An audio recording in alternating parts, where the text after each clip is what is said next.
Hai, hello lovely people, lovely friend. Welcome back to my channel. Jumpa lagi dengan saya Noe Amelia di Birmingham. Apa kabar kalian semua? Terima kasih semuanya yang sudah klik video ini. Dan buat kalian yang baru bergabung di channel ini, welcome to the club. Enjoy the video.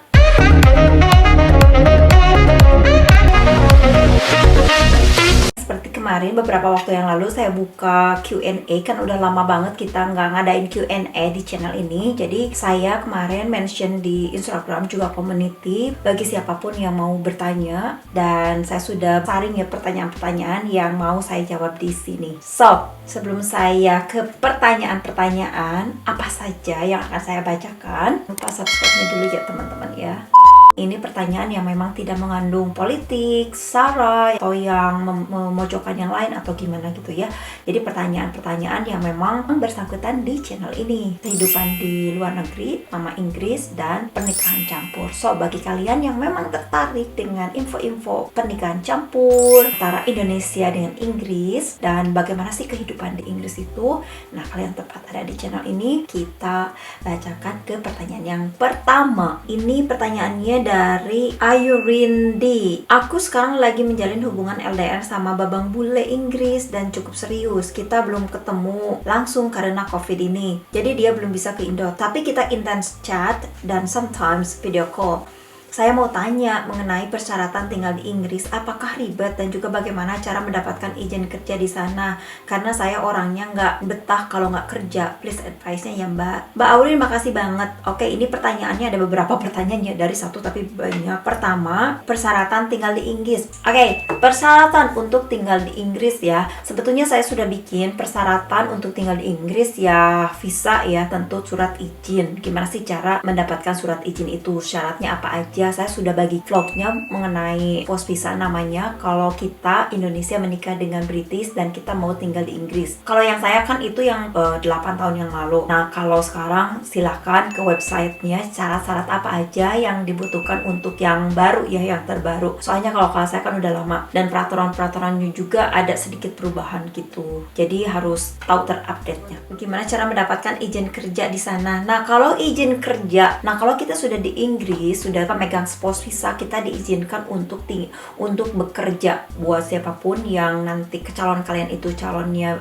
British atau Inggris, dan kalian akan tinggal di negara suami. Kalian memegang spouse visa itu kalian bisa bekerja dengan syarat kalian harus daftar NINO, National Insurance Number. Nah, itu kalian harus daftar dulu, nanti kalian bisa kerja. Kalian mau kerja apa aja itu bisa. Begitu, semoga terjawab ya. Ya, R&D sudah saya jawab tadi. Kemudian pertanyaan selanjutnya dari Anissa Maulida. Halo Anissa, terima kasih. Mbak Noe, saya mau bertanya dan lumayan penasaran sih, gimana kalau di suatu saat kayak ada masyarakat di sana yang tiba-tiba kena jantung atau penyakit mendadak lainnya. Yang saya tahu kalau mau ke rumah sakit di sana harus bikin appointment atau semacamnya. Nah, bagaimana kalau ada yang mendadak itu? Apa ada call center kesehatan atau gimana? Terima kasih banyak atas jawabannya. Terima kasih pertanyaannya buat Anissa. Nah, untuk kesehatan di sini, kalau bikin appointment itu dengan dokter bukan yang urgent ya, bukan yang emergency. Nah, kalau di Inggris ini ada beberapa nomor emergency call. Jadi ada 999, ada 112, ada 911. Itu bisa emergency yang bisa kita call, atau bisa langsung ke rumah sakit. Apalagi kalau misalkan usia lanjut itu biasanya mereka di rumahnya tuh ada bel khusus yang connect ke service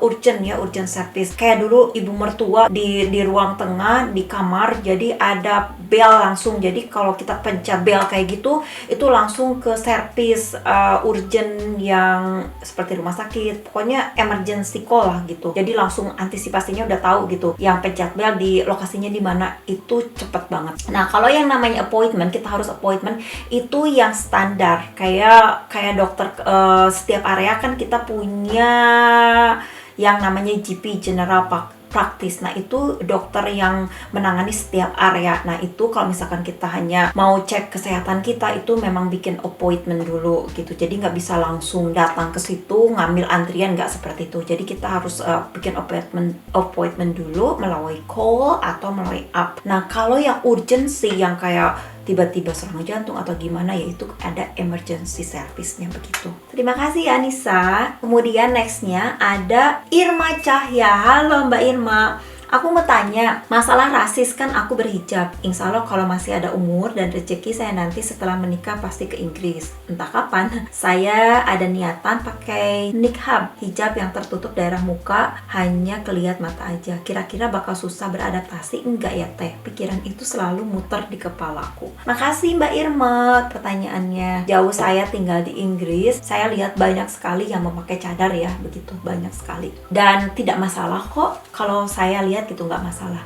Cuman ada beberapa area yang di sini lebih ke personal ya. Ini balik lagi ke personal. Pakai cadar, terus kayak buang sampah sembarangan, terus kalau parkir di tempat umum itu mereka nggak bener-bener parkir yang bener gitu. Itu kayaknya annoying banget gitu. Beberapa orang yang kelihatannya seperti itu jadi akhirnya jadi dipukul rata gitu. Orang-orang orang ini tuh nggak bener lah, dia tuh nggak inilah. Pokoknya jadi ini lebih ke personal. Yang jadi beberapa personal itu efeknya ke yang lain karena kita minoritas di sini, jadi otomatis kelihatan gitu ya. Yang pakai cadar itu bukan hanya dari orang negara ini, negara itu, negara ini gitu misalkan. Nah, ada beberapa yang dari yang pakai cadar itu dari negara A gitu, rata-rata gitu, emang begitu. Nah, itu jadi seperti dipukul rata ke yang lain gitu, begitu. Jadi ini ke masalah personal aja. Kalau kitanya bisa mengikuti aturan-aturan yang sudah ditentukan oleh daerah setempat dan mengikuti ya, itu kita akan baik-baik aja begitu. Toh kita juga pasti udah tahu ya personal gitu. Orang-orang di sini tuh intelijen banget. Jadi melihat sesuatu nggak hanya dari subjeknya, nggak melihat dari dia dari negara mana, dia dari mana atau agamanya apa gitu. Seperti itu. Jadi jangan khawatir ya Mbak Irma ya. Oke, di sini ada pertanyaan lagi, Nelly Leoni. Mami udah berapa lama tinggal di London? Terus waktu ketemu dadinya anak-anak waktu pertama kali reaksinya kayak gimana, Mom? Terus pengen nggak ngasih anak-anak atau adik lagi, Mom? Jangan lupa dijawab ya, Mom. Question saya.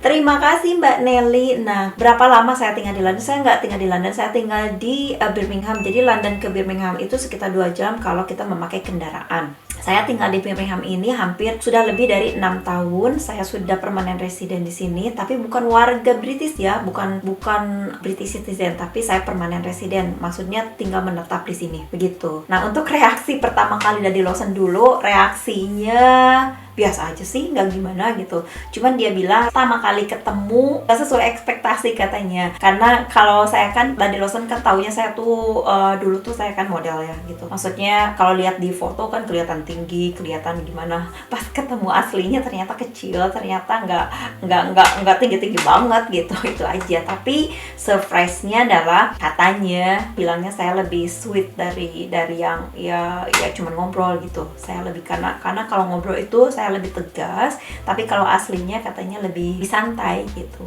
Ya gitulah.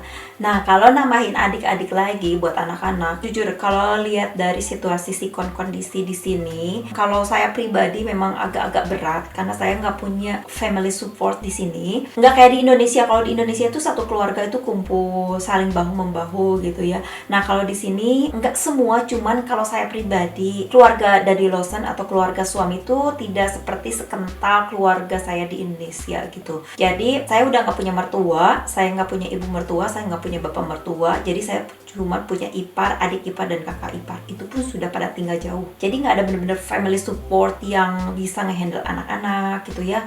Atau sekali-kali bisa nitipin anak-anak, nggak seperti itu. Jadi saya sama sekali nggak bisa ketemu sama keluarga itu.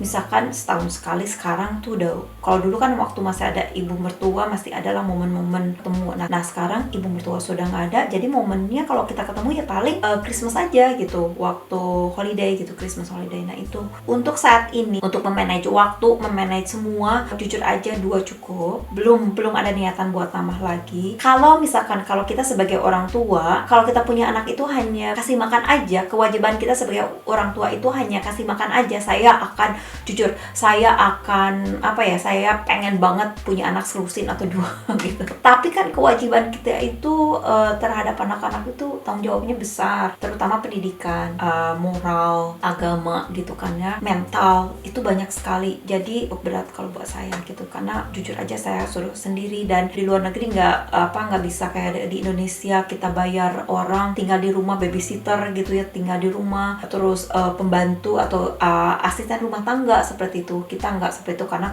kita bukan orang kaya ya, maksudnya kita nggak sanggup untuk bayar itu gitu. Jadi ya segala sesuatu dikerjakan sendiri, apapun dikerjakan sendiri, ngurus rumah, ngurus anak, ngurus suami, semuanya dikerjakan sendiri. Jadi belum ada niatan buat tambah lagi. Terima kasih pertanyaannya. Kita pertanyaan ke selanjutnya. Pertanyaan dari Mbak Atika Larasati ya. Gimana nih Teh suka dukanya selama di sana? Suka duka selama di sini ya. Suka dukanya selama 6 tahun ini ya lumayan ya, sudah banyak dilalui gitu ya. Kalau sekarang tuh udah banyak sukanya ya. Kalau awal-awal memang banyak dukanya memang apa ya? Karena beradaptasi itu. Saya kan belum pernah keluar negeri dulu waktu di Indonesia. Tiba-tiba harus keluar negeri dengan segala sesuatu yang berbeda, beda situasi, beda kondisi, beda orang, beda bahasa, beda kebiasaan, beda gaya hidup gitu kan, beda lah segala sesuatu.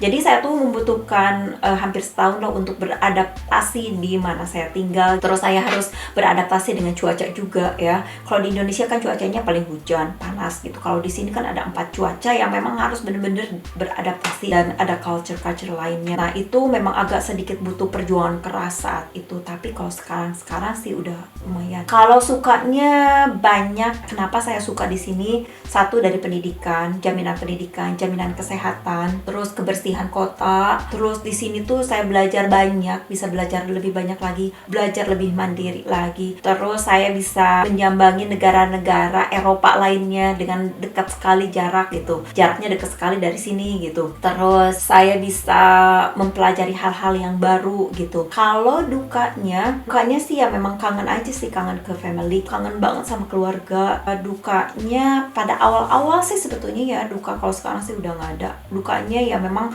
karena kita kan orang-orang sini kan suka ngobrol. Bahasa Inggris saya dulu tuh awal-awal kan bahasa Inggris saya nggak lancar, jadi sering disisihin gitu. Bukan disisihin karena kamu orang Indonesia, saya nggak mau ngomong, bukan gitu. Tapi karena mereka cepet ngomongnya, cepet ya, tak tek kita ya cuman melongo aja gini gitu. Kayak dulu tuh perasaan kayak disisihin gitu. Padahal sih bukan begitu. Nah kalau sekarang sih udah bisa ngobrol, udah ini, jadi nggak ngerasa didiskriminasi atau nggak ngerasa disisihin gitu. Ini dari Anis Hanifah. Mbak Noe, salam kenal ya. Salam kenal. Mbak, aku mau tanya, waktu itu Mbak buat spouse visa dari Indo atau dari England kah? Aku mau lebih mudah submit di mana ya? Nah, tahu saya untuk apply spouse visa itu tergantung di mana kita tinggal waktu apply itu. Yang mau apply-nya tinggalnya di Indonesia, ya harus apply-nya dari Indonesia. Tapi kalau kitanya tinggalnya di luar, di negara yang kita tinggal gitu ya, semoga bisa membantu. Kemudian ada dari iCute. Hai Mami, Assalamualaikum. Waalaikumsalam. Mam, aku mau tanya gimana caranya supaya si doi ini bisa yakin sama kita waktu LDRan. Karena aku sering banget gagal LDRan gara-gara doi gak pernah yakin sama aku. Dan sering banget posesif, cemburuan yang berlebihan, kadang bikin aku risih dan jengkel. Semoga dijawab ya Mami. Halo, terima kasih. Nah, untuk LDRan gimana sih cara meyakinkan si cowok ini ya? Ini berdasarkan pengalaman saya tuh. Biasanya cowok orang-orang luar itu, mereka itu realistik, logikanya jalan gitu biasanya. Terus dia tuh kalau udah trust, udah suka, dia suka gitu. Jadi kalau menurut saya yang pertama itu kitanya juga jangan terbawa perasaan terlalu dalam. Kedua, jalanin aja. Akan menemukan tekanan-tekanan dari pasangan, lebih baik kita mundur teratur, ataupun kalau mau dijalanin ya silakan perang-perangan seperti itu. Yang ketiga, membuat si cowok ini nyaman. Jangan memperlihatkan kalau kita itu pengen banget gitu ke dia, karena pada dasarnya orang-orang luar itu yang saya tahu jadi kayak nggak suka diikat, nggak suka dikejar juga gitu. Jadi biarkan membuat dia nyaman gitu, buatkan posisi kita itu menjadi teman gitu, teman enak, teman diajak ngobrol gitu. Biasanya kalau si cowok itu membuat nyaman kan itu lebih enak gitu. Nanti tips ini ada di video saya selanjutnya, jadi jangan kemana-mana ya. Oke, gitu ya Mbak iCute. Jadi jangan kemana-mana, pokoknya nanti spesifiknya saya ada di video berikutnya. Oke, selanjutnya ada dari Mbak Dia Suretna. Assalamualaikum, Neng, sehat-sehat semuanya? Alhamdulillah, amin. Neng, maaf tanya, kalau pegawai pemerintah di Inggris itu hidupnya cukup sejahtera nggak? Di Inggris itu jangankan pemerintah, pegawai pemerintah, orang warganya di Inggris yang bukan British aja disejahterakan gitu. Apalagi orang-orang Britishnya gitu. Begitu ya Mbak ya. Jadi kesejahteraan warga siapapun yang ada di Inggris itu sangat sangat dinomorsatukan oleh pemerintah begitu.